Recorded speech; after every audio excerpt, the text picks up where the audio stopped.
Buenos días, mi nombre es Diana Carolina Jaramillo López y mi compañera es Marta Isabel Balois Tapias. Somos del municipio de Cimitarra, Santander, estudiantes de la Corporación Universitaria Iberoamericana de la Facultad de Educación de la Licenciatura en Pedagogía Infantil. Voy a realizar la explicación de la actividad número 7 correspondiente a las temáticas de conjuntos numéricos, características y operaciones y razones y proporciones para el docente Diego Javier Gaitán. Entre los ejercicios propuestos se encontraban los siguientes. El número 1. Pablo estuvo en la mañana en la ciclovía durante 3 enteros y un cuarto de hora. Luego jugó fútbol 1 hora y media, volvió a su casa y se cambió, y 2/3 de hora después se encontró con sus amigos para almorzar. Las preguntas son: A. ¿Cuánto tiempo pasó después de que salió de su casa para la ciclovía hasta que se encontró con los amigos para almorzar? B. Si salió de su casa a las 8 de la mañana, ¿a qué hora se encontró con sus amigos? Inicialmente se debe hacer la suma de las fracciones, como vemos en el enunciado. Dice que durante 3 enteros y un cuarto de hora estuvo en la ciclovía, que sería el 3 de acá y el 1 cuarto. Luego jugó fútbol 1 hora y media, 1 hora más 1 media. Y finalmente volvió a su casa y se cambió, y 2/3 de hora después se encontró con sus amigos, o sea, más 2/3. Se hace la suma de los enteros 3 más 1, 4, y se ponen los fraccionarios.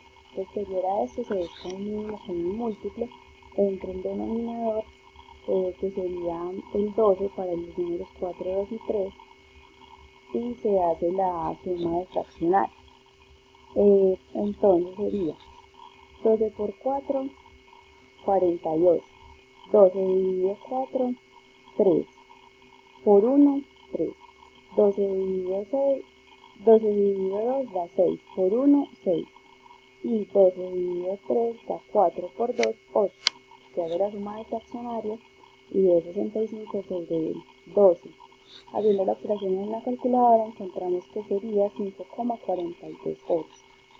O sea que para la respuesta del punto A, que cuánto tiempo pasó después de que salió de su casa para la ciclovía hasta que se encontró con sus amigos, sería que pasaron 5,42 horas. Al hacer una regla de 3 para saber cuántos minutos son 0,42 horas, nos damos cuenta que son 25 minutos. O sea que en realidad pasaron 5 horas y 25 minutos aproximadamente. Para el punto B dice: si salió de su casa a las 8 de la mañana, ¿a qué hora se encontró con sus amigos? Al hacer la suma desde las 8 de la mañana más 5 horas y 25 minutos, nos damos cuenta que entonces se encontró con sus amigos a la 1:25. Para el punto 2. Un libro tiene 180 páginas. El sábado leo 2 quintos y el domingo 1 quinto. A. ¿Qué fracción leo en total? B. ¿Qué fracción me queda por leer? C. ¿Cuántas páginas leo? D. ¿Cuántas páginas me quedan por leer? Para el primer punto, ¿en qué fracción leo en total? Sería hacer la suma de la fracción que se leyó el sábado, que es 2 quintos, más la que se leyó en el domingo, que es 1 quinto. O sea que en total leí 3 quintos del libro. Quedarían por leer entonces 2 quintos, que sería la respuesta del punto B. C. ¿Cuántas páginas leo? Para esto se hace una regla de 3, haciendo una analogía de si el libro tiene 180 páginas, o sea que sería la unidad, 3 quintos, ¿cuánto serían? Voy a hacer la multiplicación y nos damos cuenta que son 108, o sea que leí 108 páginas. Y quedarían por leer las restantes, que serían 72 páginas para completar las 180. El número 3. En un día de trabajo de 8 horas, un obrero ha hecho 10 cajas. ¿Cuántas horas tardarán en hacer 25 de esas mismas cajas? Igualmente se hace una analogía de regla de 3. Si en 8 horas el obrero hace 10 cajas, 25 cajas, ¿en cuántas horas las hace? Se hace la multiplicación de 25 por 8 sobre 10. Encontramos que el resultado es 20, por lo tanto el obrero tardará 20 horas en hacer 25 cajas. Para el ejercicio número 4, 12 obreros han hecho la mitad de un trabajo en 18 horas. A esa altura de la hora, 4 obreros dejan el trabajo, es decir, que quedarían 8 obreros. ¿Cuántas horas tardarán en terminarlo los obreros que quedan? Bueno, hacemos la analogía también. 12 obreros en 18 horas hacen la mitad del trabajo. Y nos están preguntando que 8 obreros en cuántas horas harían la mitad del trabajo restante. Esta es una regla de 3 inversa, porque a menos obreros más tiempo van a demorar. O sea que la multiplicación se hace directa. Sería 12 por 18 dividido 8. Y encontramos que la respuesta es 27 horas. Por lo tanto, los obreros restantes, o los que quedan, que son 8, tardarán 27 horas en culminar la mitad del trabajo restante. Punto 5. Por cada 20 grados centígrados o menos que baja la temperatura, el medidor de un dispositivo de calefacción se incrementa en un punto. Si la temperatura baja a 90 grados centígrados, ¿en cuántos puntos se incrementa el medidor? ¿Y qué residuo de temperatura queda? Entonces hacemos el análisis del enunciado. Dice que por cada 20 grados centígrados o menos, el dispositivo de calefacción incrementa en un punto. Y nos están preguntando que si la temperatura baja a 90 grados centígrados, ¿cuántos puntos incrementa el medidor? Entonces, sería menos 20 grados centígrados incrementa 1, menos otros 20 grados centígrados 2, y así sucesivamente hasta llegar a menos 10 grados centígrados. Como el enunciado nos dice que por cada 20 grados centígrados o menos se incrementa un punto, 10 grados centígrados es menor que 20 grados, por lo tanto incrementa también un punto. Al hacer la suma de esto, nos damos cuenta que entonces el dispositivo de calefacción incrementó en 5 unidades y por lo tanto no quedaría residuo. Punto 6. Las uñas están compuestas de una proteína dura llamada queratina. La medialina en la base de la uña, llamada lúmina, está cubierta de una capa de piel llamada cutícula. Las uñas pierden 0.5 milímetros por semana. En febrero de 1995, las uñas de un hindú alcanzaron las siguientes medidas: pulgar 1.32 metros, corazón 1.09 metros, meñique 1.14 metros, índice 1 metro y anular 1.17 metros. Pregunta A. Aproximadamente ¿cuántas semanas tardaron en crecer las uñas del hindú? B. Si una uña se deja crecer por 9 semanas, ¿qué longitud alcanzará? Entonces hacemos también el análisis del enunciado. Nos dicen que el crecimiento es de 0,5 milímetros en una semana. Y debemos tener en cuenta que un metro son 1000 milímetros. Tenemos los datos aquí de cuánto crecieron las uñas de los dedos en metros: 1,32, 1,09, 1,14, 1 metro y 1,17. Al hacer la conversión a milímetros, nos damos cuenta que eso sería 1320 milímetros, aquí 1090 milímetros y aquí 1140 milímetros, igualmente aquí 1000 milímetros y 1170 milímetros. Se realiza para cada una la respectiva regla de 3, como en esta zona de acá. Si en una semana crece 0,5 milímetros, 1320 milímetros, ¿cuántas semanas tardarán? Que sería la de pulgar. Si nos damos cuenta al hacer la operación de la multiplicación que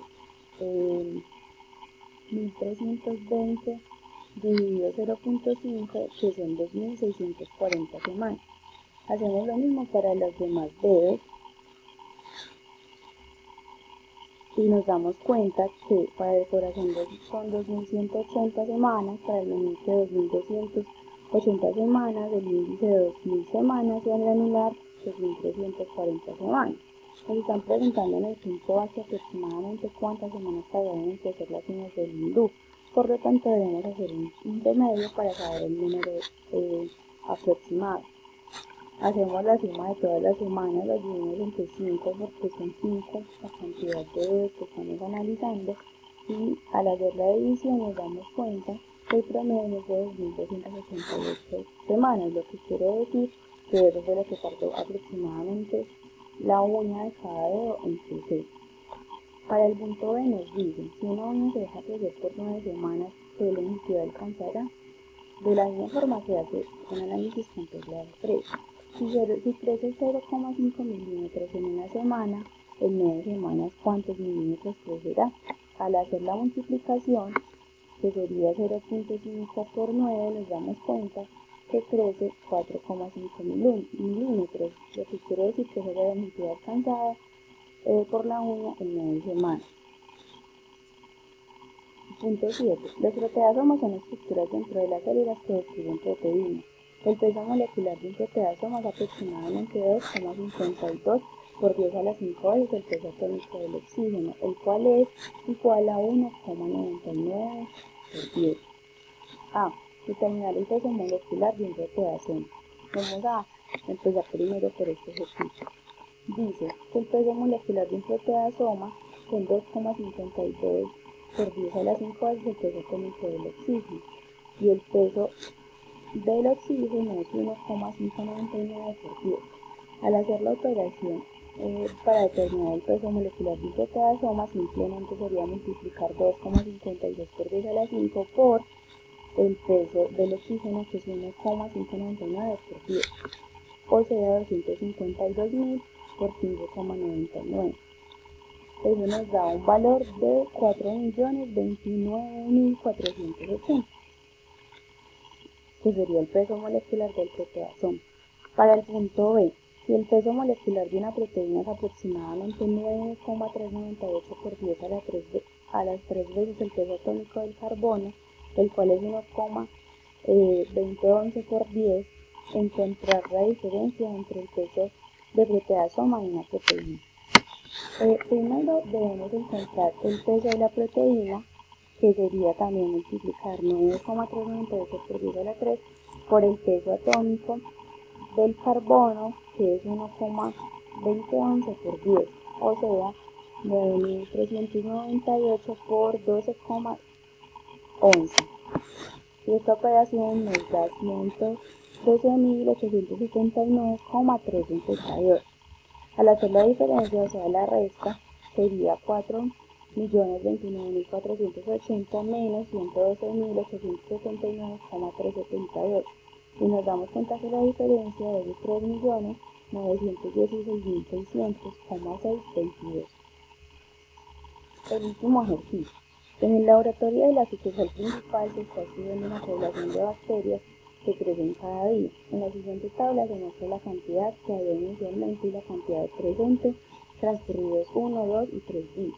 Nos dan la tabla. A los 0 días hay una bacteria, al primer día 3, al segundo día 9, al tercero 27, y dice, si el crecimiento sigue con la misma regularidad como se muestra en la tabla, ¿cuántas bacterias habrá en total a los 5 días? Si nos damos cuenta, en el día 1, 2 y 3, la cantidad se triplica. Para el primer día es 3, que sería 3 veces el 1. Para el segundo día son 9, que también se triplica, 3 por 3, 9. Y para el tercer día son 27, o sea 9 por 3, 27. Entonces, para el día 4 y el día 5 nos damos cuenta que también se triplicaría, o sea, 27 por 3, 81. Y para el quinto día sería 81 por 3, 243. Por lo tanto, para la respuesta a la pregunta sería que para el quinto día habrán en total 243 bacterias. Muchas gracias, espero les haya gustado mi explicación.